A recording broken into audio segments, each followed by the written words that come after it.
I'll start with you. What's your matchup that matters here in this game between the Seahawks and the 49ers? Yeah, I'm going for the low-hanging fruit, and it's Christian McCaffrey against the Seattle front seven because you saw against the Buccaneers just how much that ended up mattering when things weren't even really going right for the San Francisco 49ers in that game.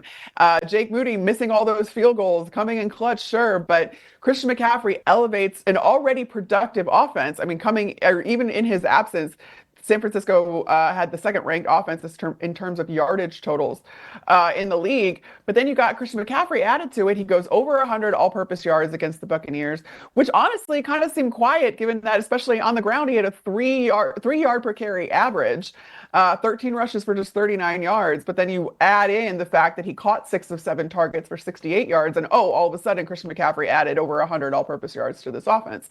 That's the type of thing that he's capable of doing, where even when you feel like he's not taking over the game, he is elevating San Francisco's offense and productivity and scoring potential that much more, especially when you've got the other offensive pieces added into this with George Kittle, with Deebo Samuel, and of course, Brock Purdy still playing at a wonderful level. This is just kind of Christian McCaffrey is the catalyst that really allows Kyle Shanahan to open up the playbook to its full potential. And so you have to be able to limit him if you are the Seattle Seahawks. And obviously they know that this is a team they go against twice a year. Right. But no one's really been able to figure it out. So I cannot wait to see the matchup between Jackson Smith-Njigba and Diamador Lenore.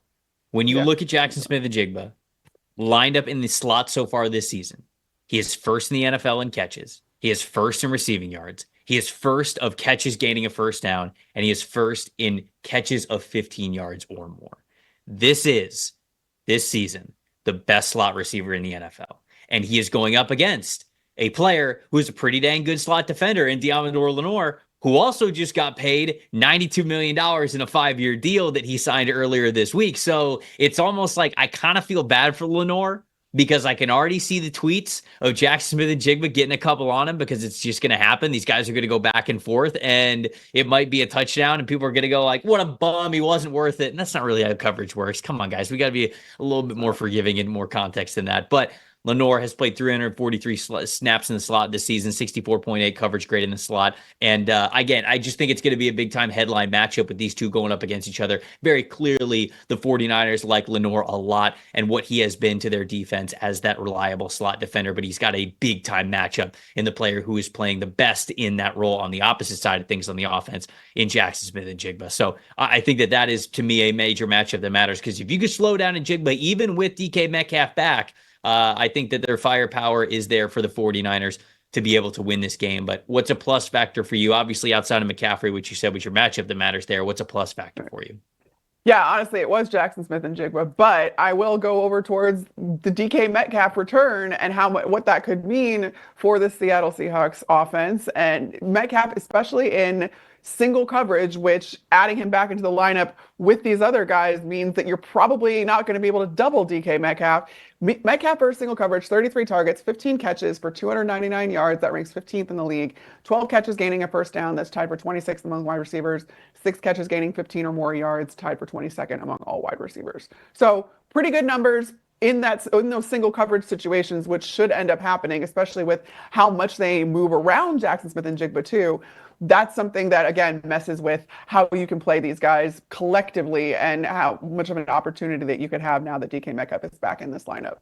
Got a stat on the fly from our researcher / everything, Dave Salfaro. Diamador Lenore, one of 3 cornerbacks this season with an 85 plus coverage grade in 2 or more games this season. The only one who has more is Jordan Lewis. So good note there. Somebody in the chat also shouted this out. My plus factor in this one is Abe Lucas returns to the lineup. So Abe Lucas, their right tackle, has not played this season.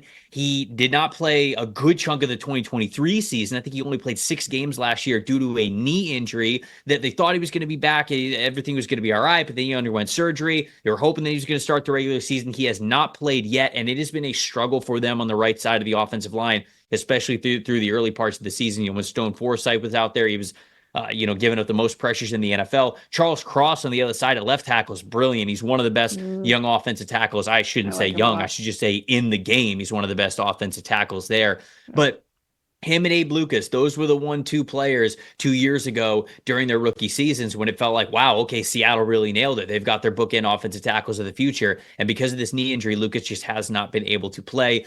It looks like he's going to be back out there. He was activated from the PUP list. And so they need him. They certainly need him in this game against a 49ers defensive line that might not be as feared as it has been in years past, but still, Nick Bosa's roaming. So if you have a weak spot on that offensive line, they're going to put him up against that. So he'll have a tough test coming back, but I think that makes him a big time plus factor in this game.